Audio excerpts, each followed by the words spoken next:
Hello everyone, welcome to my YouTube channel. Today we are going to explore one of the most important literary movements, postmodernism in the history of English literature. This topic is frequently asked in competitive and university examinations. In this video, you will get complete exam oriented notes explained in a simple and systematic way, so stay connected till the end. As you can see, the heading Postmodern Literature, that is the period after modernism, modern age. Now let us see what was the reason of emergence of postmodern literature. Postmodern literature emerged after the Second World War. Post means after 1945 as a reaction against modernism.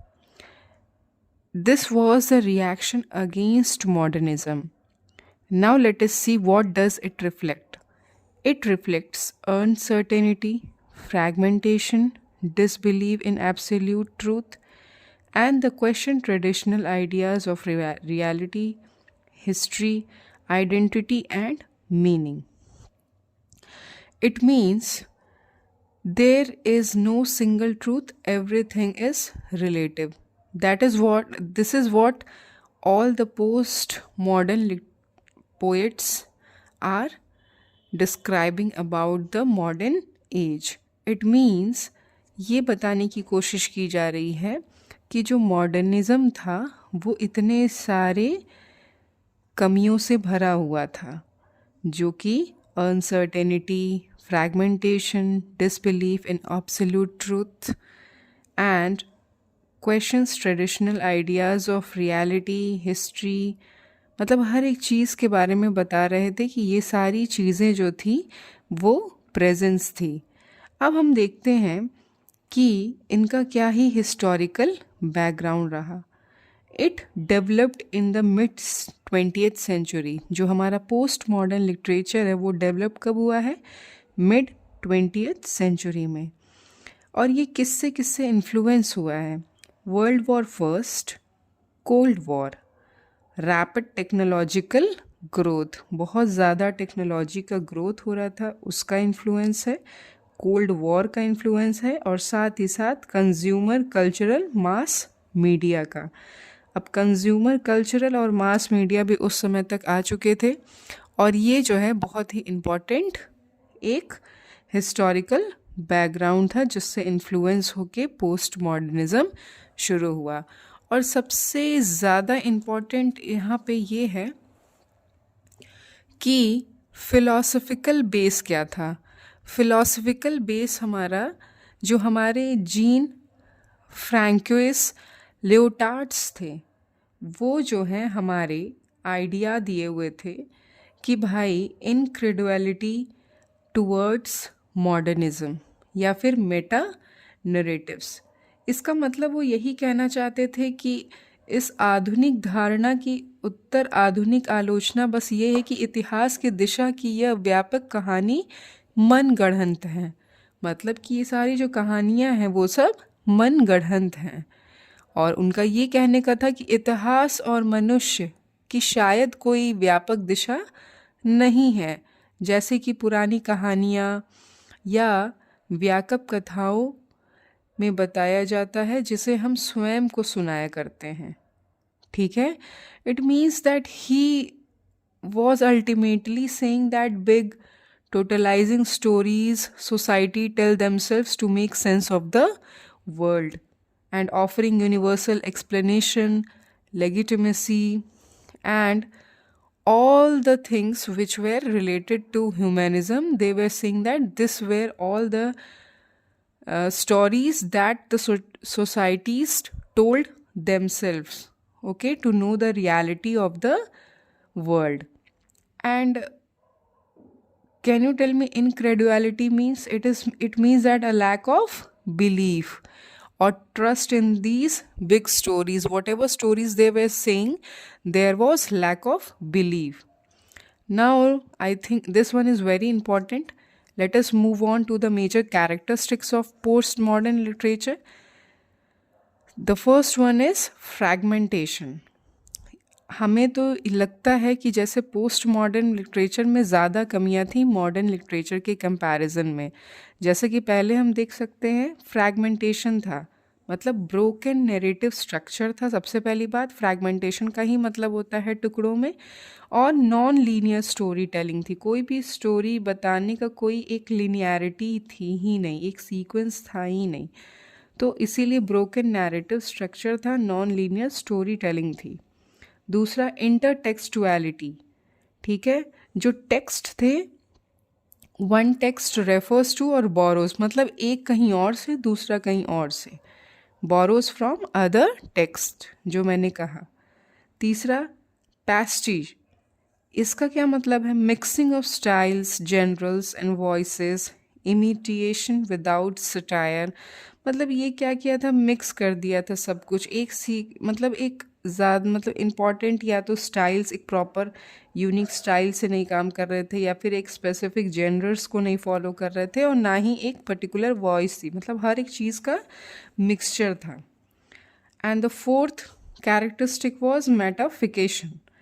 It means that self-conscious writing. They were writing self-consciously. Text draws attention to its own frictionality.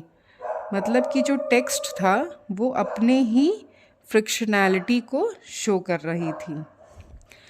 अब आगे बढ़ते हैं हम लोग।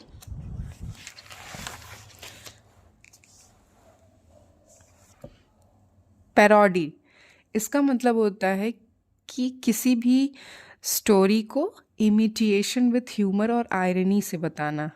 ठीक है, और irony और प्लेफुलनेस भी था, मतलब कि जो सीरियस सब्जेक्ट्स थे उनको कैसे ट्रीट किया जाता था, ह्यूमरसली, मतलब बहुत ही ज़्यादा मजाक के तरीके। उसके बाद साथ ही साथ लॉस ऑफ मीनिंग। इसी के साथ क्या हुआ, जो नो क्लियर मॉरल और कंक्लूजन, इससे क्या होता था, ना ही कोई क्लियर मॉरल पता चलती थी और ना ही कोई कंक्लूजन पता चलता था। और जो लास्ट कैरेक्टरिस्टिक है वो है क्वेश्चनिंग रियलिटी। और इससे क्या होता था, रियलिटी पे क्वेश्चन उठता था, means the blurring of fact and fiction. जो एक्चुअल में क्या फैक्ट है और क्या फिक्शन है ये धुंधला रह जाता था, ऐसी लिखावट लिखी जाती थी। अब देखिए इसमें जो थीम्स हैं वो क्या हैं पोस्ट मॉडर्न लिटरेचर के। मीनिंगलेस ऑफ लाइफ, मतलब लाइफ का कोई मीनिंग ही नहीं है ऐसा प्रेजेंट किया जाता था। आइडेंटिटी क्राइसिस, किसी के आइडेंटिटी का कुछ पता ही नहीं चलता था। एलिनिएशन, सारी चीज़ें एलिनेटेड टुकड़ों टुकड़ों में थी। पावर ऑफ लैंग्वेज, मीन्स की लैंग्वेज का कोई अस्तित्व ही नहीं था। मीडिया एंड कंज्यूमर कल्चर, ये तो हम लोगों ने पहले डिस्कस कर दिया।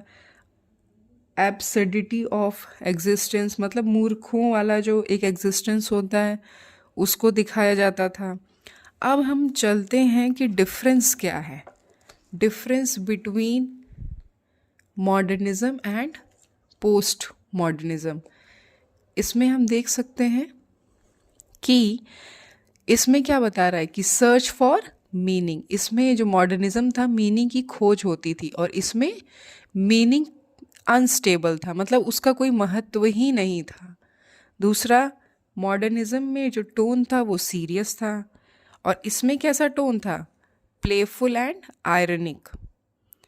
इसमें प्रॉपर ऑर्डर एंड स्ट्रक्चर को फॉलो किया जाता था मॉडर्निज्म में, लेकिन जो पोस्ट मॉडर्निज्म था उसमें क्या होता था, डिसऑर्डर एंड फ्रैगमेंटेशन होता था। उसके बाद जो हमारा मॉडर्निज्म था उसमें क्या फॉलो होता था, बिलीफ इन आर्ट में बिलीव करते थे, और ये लोग डाउट अबाउट आर्ट, ये लोग जो है डाउट करते थे आर्ट को लेके। तो ये चार जो है डिफरेंस हैं हमारे मॉडर्निज्म में और पोस्ट मॉडर्निज्म में। अब हम आगे बढ़ते हैं मेजर राइटर्स के तरफ जो थे हमारे पोस्ट मॉडर्न पीरियड में।